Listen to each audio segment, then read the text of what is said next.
Hello guys and welcome to my channel The Study Motivation. We are studying our chapter of class 12 biology, that is reproductive health, and in this chapter we are now going to study about STIs, which is sexually transmitted infections, or you can say STDs also, that is sexually transmitted diseases. Both are of same name.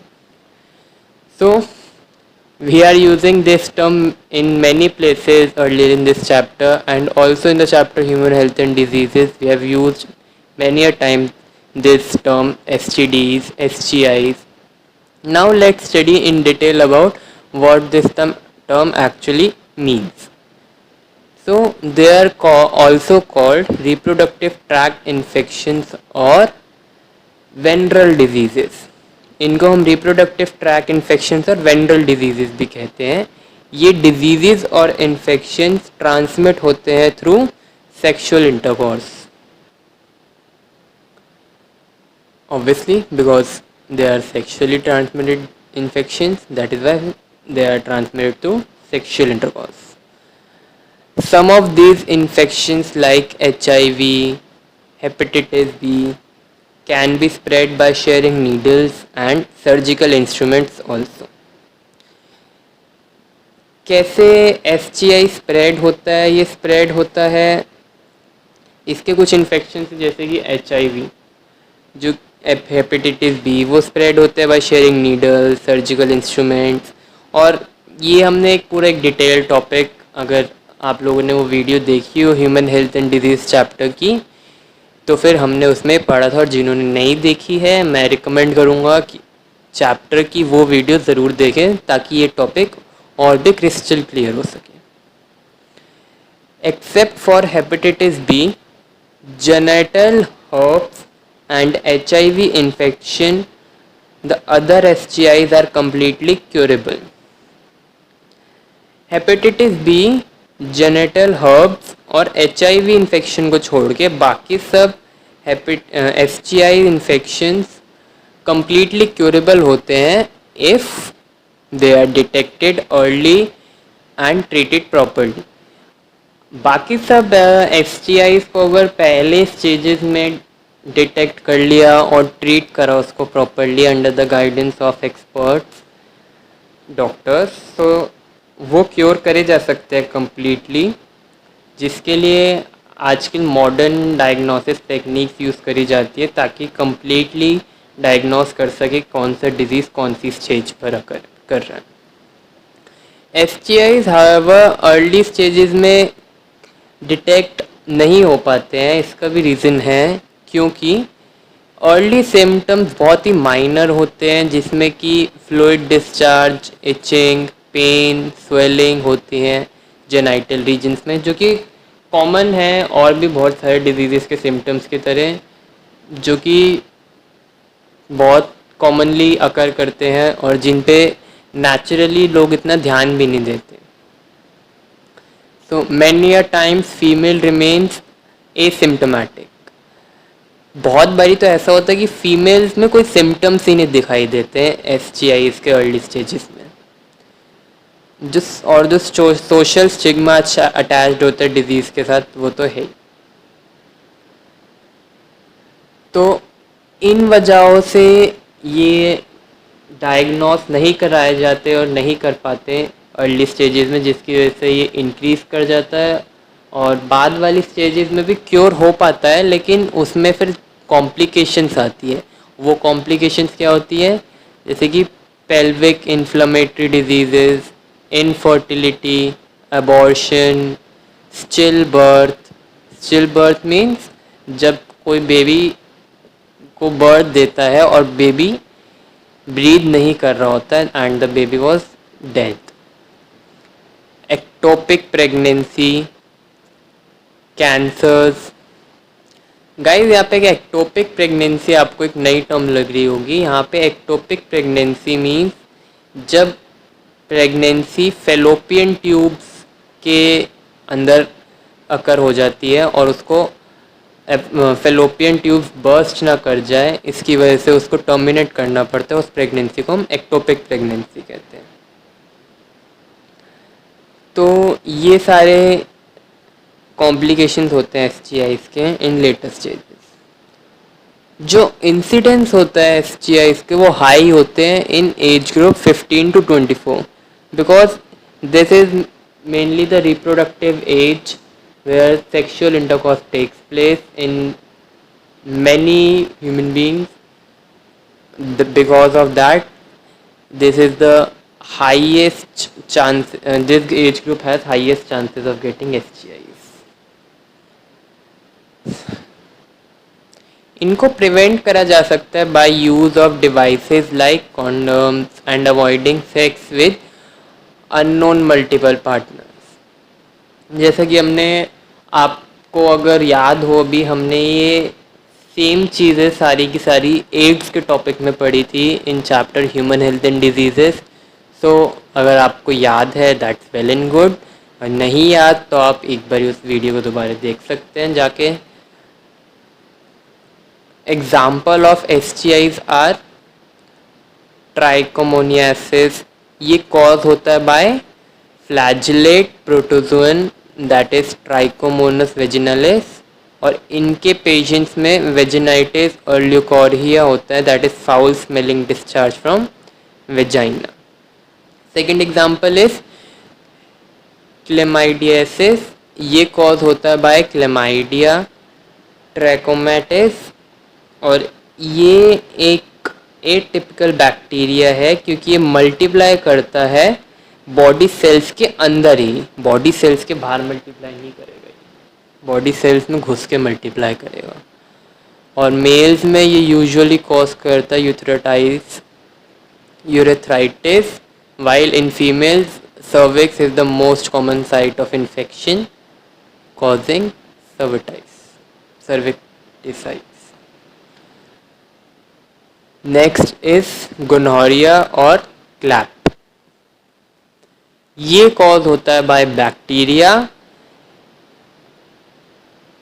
Neisseria gonorrhoeae, और mails में जो infection है वो spread होता है bye epidermis और even testis भी इन untreated cases में।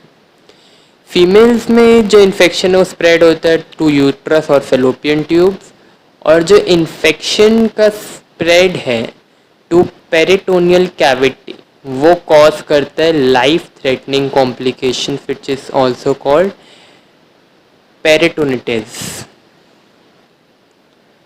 सो दैट्स वाई इसका डिटेक्शन और डायग्नोसिस ज़रूरी है, नहीं तो it can be life threatening also, और इसके बहुत सारे साइड इफ़ेक्ट्स भी होते हैं लेटर स्टेजेस में, तो इसलिए इसका क्योर होना बहुत ही ज़रूरी है।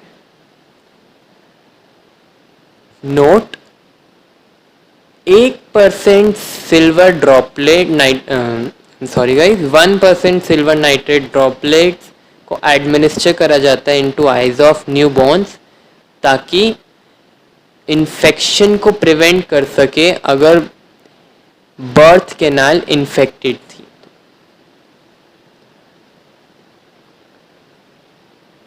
सो if mother has got some disease and baby should not suffer from that disease, that's why some eye drop 1% silver nitrate droplets are poured into eyes of newborn to prevent infection. Next example of disease of STI is cancroid, ये cause होता है by bacterium Haemophilus ducrei, painful bleeding ulcer भी देखी जाती है कुछ patients में, serious cases में पेनफुल ब्लीडिंग अल्सर भी देखी जाती है। नेक्स्ट इज सिफिलिस और फ्रेंच पॉक्स, ये कॉज होता है बाय बैक्टीरियम ट्रेपोनेमा पैलिडम, और प्राइमरी स्टेज में डिजीज़ को कैरेक्टराइज करा जाता है बाय पेनलेस अल्सर कॉल्ड कैनक्री, और ये अल्सर हील हो जाता है with in 1 to 5 weeks on treatment.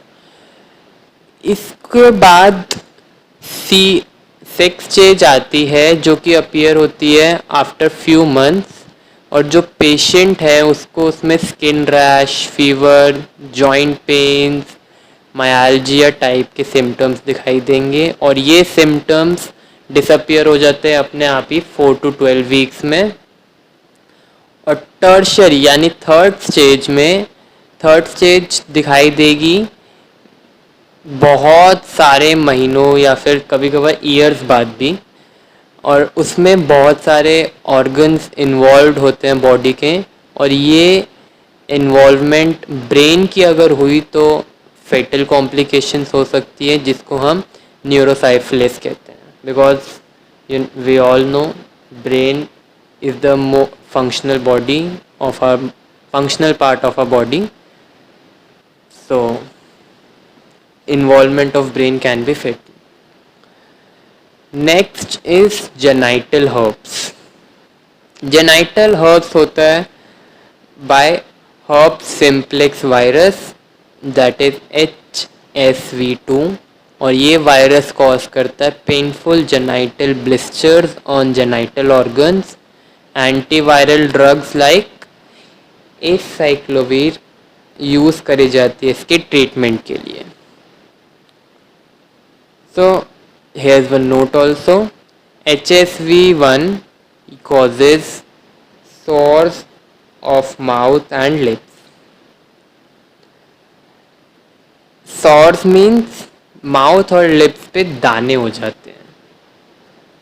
तो till now we have seen many STIs and we have seen that their treatment is necessary because in later stages they became fatal and can be life threatening also.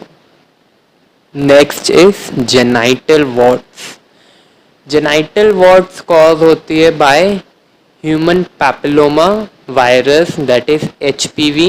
जो warts है वो generally पहले दिखाई देती है on genital organs, और उसके बाद उसको ट्रीट करा जाता है with drugs like podophyllin, electro-octarization, laser excision, liquid nitrogen at -196 degrees Celsius, which is also called cryotherapy.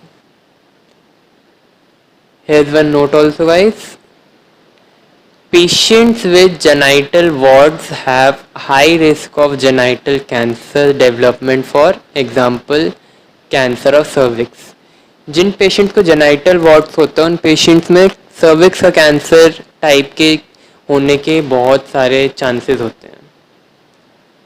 और भी जेनाइटल कैंसर्स होते हैं जैसे इन मेल्स टेस्टिस कैंसर और scrotum cancer, urethral cancer, urinary bladder cancer. So in females vaginal cancer also takes place, fallopian tube cancer also takes place. So these are some types of genital cancers, and till now we have seen many of the STIs, and on this note we conclude with our today's video and lecture. If you guys like this video, then please to like, share and subscribe this channel and click bell icon for further updates. Link for the notes will be given in description box. And guys, one more thing, that these notes are enough which I am providing you on my Telegram channel and through my video. अगर आप इसको अच्छे से prepare कर लोगे तो कोई भी question I can guarantee you इससे बाहर नहीं होगा आपके एग्ज़ाम्स में, क्योंकि ये मैंने बहुत सारी नोट्स बुक्स को स्टडी करके आपके लिए नोट्स प्रिपेयर करे हैं, और सबसे ज़्यादा सिंपलेस्ट और इफ़ेक्टिव नोट्स हैं। So thank you for watching this video, guys.